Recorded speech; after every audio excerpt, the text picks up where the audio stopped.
இன்றே டவுன்லோட் செய்து உங்கள் ஃபேவரட் ஷோக்களை என்ஜாய் பண்ணுங்க.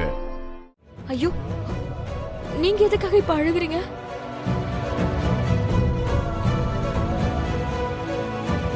என்ன அக்கான்னு கூப்பிட்டல்ல, ரொம்ப சந்தோஷமா இருந்துச்சு.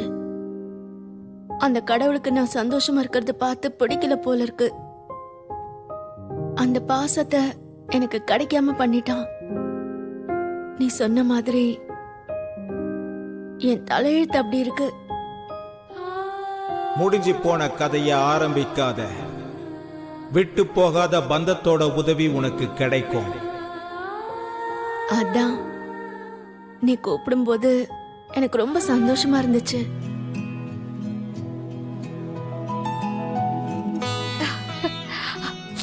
ஐயோ, இத பத்தியே பேசி நம்ம அந்த விஷயத்தையும் மறந்துட்டு பாருங்க. Thank you so மச்க்கா. உங்களாலதான் இந்த ஜாபே எனக்கு மறுபடியும் கிடைச்சது. அதனாலதான் உங்களை டைட்டா ஹக் பண்ணி தேங்க்ஸ் சொல்லிட்டு போலன்னு வந்தேன்.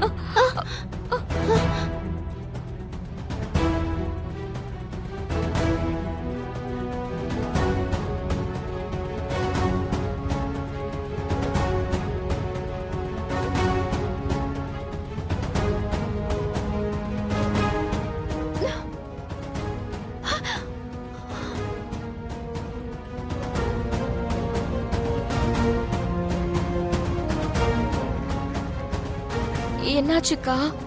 நான் உங்களை தொடுறது உங்களுக்கு பிடிக்கலையா? அன்னைக்கு நான் உங்க கைய பிடிக்கும் போது கூட நீங்க இப்படிதான் பண்ணீங்க.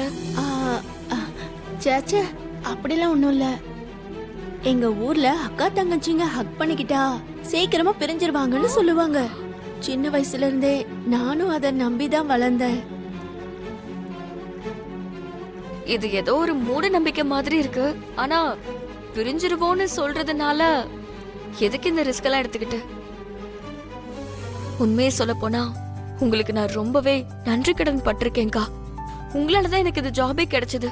உங்களாலதான் இன்னைக்கு எனக்கு இந்த ஜாப் நிலைச்சு இருக்கு. அப்போ இந்த 3 நாள தப்பு பண்ணனா உன்னை வீட்டை விட்டு அனுப்பிடுவேன்னு சொன்னாருல்ல சார். தப்பெல்லாம் நடந்ததானக்கா. நான் தப்பு நடக்க விட மாட்டேன். என்னோட வேலையை நான் கரெக்டா பண்ணிடுவேன். இங்க பாரு, நான் ஏதாவது அட்வைஸ் கொடுக்கட்டுமா? அதெல்லாம் வேண்டாம்க்கா. உங்களோட அட்வைஸ் படி நான் இந்த வீட்ல இருந்தா உங்களே எல்லாத்துக்கும் டிபெண்ட் பண்ணி நான் இங்க இருக்கிற மாதிரி ஆயிடும். அதனாலதான் நான் சின்சியரா இருந்து என்னோட ஜாபை நான் காப்பாத்திப்பேன். Super money. ஆனா உனக்கு எப்ப எந்த ஹெல்ப் தேவைன்னாலும் அக்கா நான் இருக்கேங்கிற விஷயத்த மறந்துடாத. உனக்கு என்ன ஹெல்ப் வேணும்னாலும் நான் பண்றேன். சரிங்கக்கா. நீங்க கூட எப்பவுமே இப்படி வெளியவே நிக்காம வீட்டுக்குள்ள வாங்க. யாராச்சும் ஏதாவது சொன்னாங்கன்னா நான் பாத்துக்கிறேன். என் வீட்டுக்கு என்னையே கூப்பிடுறா. சரிங்கக்கா, அப்புறமா பாக்கலாம். அந்த நீலா சமைக்க ஆரம்பிக்கிறதுக்குள்ள நான் உள்ள போய் ஆகணும். எதுக்கு? பசங்களுக்கு பிடிச்ச டிஷ் சமைக்காம அவங்களுக்கு எது ஈஸியா வருதோ அதுதான் சமைக்கிறாங்க. ஓஹோ.